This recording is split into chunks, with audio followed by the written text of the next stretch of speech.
So as all of you know, I recently bought Sonic Frontiers, which came out this week. But in actuality, I actually got it, I should say, for nothing. That's the truth. Long story short, as I've said in my recent pickups video, and as I described in my, I guess you could say my unpackaging of it, I basically got this game for $0. Why? Because my job at Target was doing a 2-for-1 early Black Friday deal on games, books, and whatnot in that category. And me, I took advantage of that, just like anybody else would, because apparently they didn't put out the exact details of, okay, what is eligible? Like, is it certain titles? Do you have to get a game and a book to get another, like a board game free? They didn't give specific details. And I'm not the only one that took advantage of that, let's be honest. But because of that, I bought for $69.99 Call of Duty Modern Warfare 2 Cross-Gen Edition for the PS4, and I bought Mario Strikers Battle League for the Switch for $59.99. Now you would think that Mario Strikers, as I said before in the recent pickups video, would be the one that would go for free because it's the oldest. But nope, it's Sonic Frontiers I got. Now I have yet to install Sonic Frontiers on my PS4, and eventually I will. But I wanted to talk about the fact that it seems that Sonic Frontiers, there seems to be some interesting developments when it comes to the game, even before it got released. And that is the fact that it seems to be the game, from a Sonic perspective, that's going to, I guess, change a lot of things that we know about Sonic. Because apparently, in correlation with this, it was announced that basically SEGA is looking job-wise for a lore person when it comes to the Sonic franchise, a lore person. In other words, somebody that could establish the history of Sonic. Basically, what he's been through and everything, who he's encountered, what, maybe who was his parents and stuff, or how his powers came to be. That kind of lore and everything, including maybe the planet he comes from, like, how did it come to be and stuff. And when I hear something like that, I get this feeling, in my mind and in my gut, that what we're about to experience is a renaissance in Sonic history. Like I've mentioned before, when I talked about discotheque and everything, and how they're watching my videos and stuff and whatnot, I talked about the fact that next year, several anniversaries are taking place when it comes to Sonic. This year, right now as we speak, marks 30 years since the initial Sonic miniseries by Archie comic came out. And next spring will mark 30 years since the initial comic as an ongoing series was released. But on top of that, when it comes to the fall of 2023, it'll mark the 30th anniversary of Adventures of Sonic the Hedgehog, Sonic SatAM, and the 25th anniversary, of Sonic Underground. But there's another anniversary too that I forgot to mention, and when thinking about it, I realized, oh shoot, it's going to be that long too.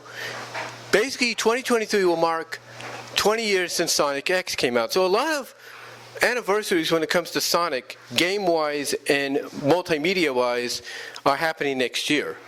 Game-wise, as far as I know, it's the 30th anniversary of Sonic 3, Sonic 3 and Knuckles, and I think by extension, Sonic CD. So a lot of stuff's going down. So it would make sense that going into this 30th anniversary season of multiple Sonic media, that SEGA would, whether we agree with SEGA Japan or not, would be finally waking up and opening their eyes, which I'm assuming is due to new people coming in, maybe new management, stuff like that, maybe more connection with the American division of SEGA and stuff, and the European division of SEGA. But the point is,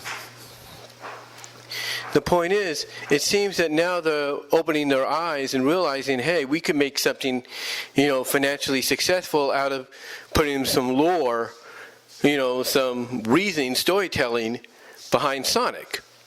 And when you add into the addition that Sonic Prime comes out next month, and the fact that deals with multiverses or multi-universes, alternate universes, say no more. I think that basically helped trigger the idea to do some lore.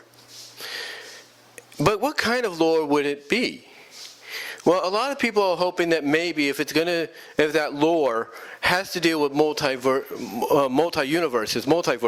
if you will, that at least they'll finally acknowledge Sonic SatAM and Adventures and Sonic X and all of that, but do it in a way that looks at them as being other alternate realities. Like, Sonic SatAM could be a classic alternate reality where Sonic is friends with people that are not Amy and not Tangle and not, Styx and, and Whisper and Cream and all that.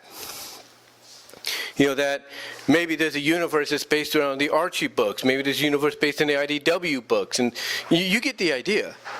But would that be part of the lore? Would that be part of the lore?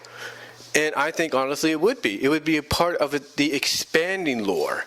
In other words, if you're going to create a universe, a cinematic universe, or somewhat of a cinematic universe, not just what the movies we're getting, or we've gotten and will be getting, but an overall arching universe, cinematic, multimedia, we'll put it this way, multimedia universe when it comes to Sonic. If you're planning to do a multimedia universe with this guy, then to me you have to acknowledge everything that has had the Sonic name to it.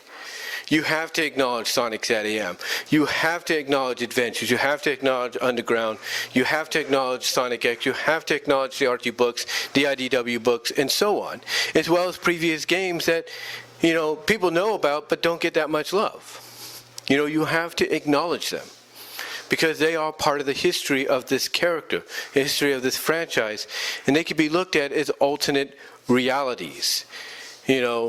Alternate realities where things might be similar to the world Sonic, considers his prime verse, his prime universe, his prime world, but be slightly different. I mean, if the trailer of Sonic Prime is any indication of what we're getting, when it comes to something like that, then the door is open for whoever they hire on to put this lore in there to go, as crazy as they want to go. As extreme and as infinite as they want. But it's up to them. And it seems Sonic Frontiers as a game has opened that door. Because a lot of people will point out similarities. They will. They will point out similarities. For example, when they look at the character of Sage, it reminds them of Nicole. It does. Different character design though, but it reminds them of Nicole. Especially when you look at the name, Sage. What does that sound familiar? What name does that sound similar to from the Archie books during the retcon reboot? Phage, the basically corrupted version of Nicole that many have assumed is actually the small piece of Elodie's daughter who died. It's a small piece of her that's been corrupted. Can't say that is an inspiration for the name there, right? But with Sage going through her character development in the story, especially towards the end, is reminded of, reminds people of Nicole. And then you have references of Let's Do It To It, by Sonic, which is a SatAM saying by Sonic and Sally. So basically when you look at these references and stuff thrown in Sonic Frontiers, it makes sense why now they're finally considering doing some lore and basically building on what they should have done, building on this character and the worlds that he's inhabited and the stories he's inhabited. It's about time they've done it because they should have done it a long time ago. But what are your thoughts? What are your thoughts on the fact that SEGA is finally bringing in someone to create a lore for Sonic overall when it comes to all the media he's been part of. Basically create a multimedia universe. What are your thoughts on that? What do you think will be included? And what do you think will be referenced and acknowledged? I mean, if Sonic Frontiers is the starting point, what else do you think could be brought to the table? Let me know down below in the comments and in the live chat. Like the video, hit the bell and subscribe buttons to know when more content is coming out. Check out my BW Roses discussions on your favorite audio podcast locations except for Pandora. Also check me out at VENMO at BW Roses for content you can't get here on YouTube. Also check me out at divanaut.com, says BVW1979 for stuff there. Also check out the Teespring store for merchandise you can't get anywhere else, especially in time of the holidays. Also check me out at patreon.com, says BW Roses at the $1, $3 tier, and a possible Q&A $5 tier. I'm still working on that. I'll let you know if that does happen. Also check me out at Venmo. Support me over at Venmo at Brian-Walmer-2 and at Cash App at BW Roses 98. But guys, let me know what your thoughts are. How do you feel about this? And until then, I'm going to get me some dinner, and I will talk to y'all later.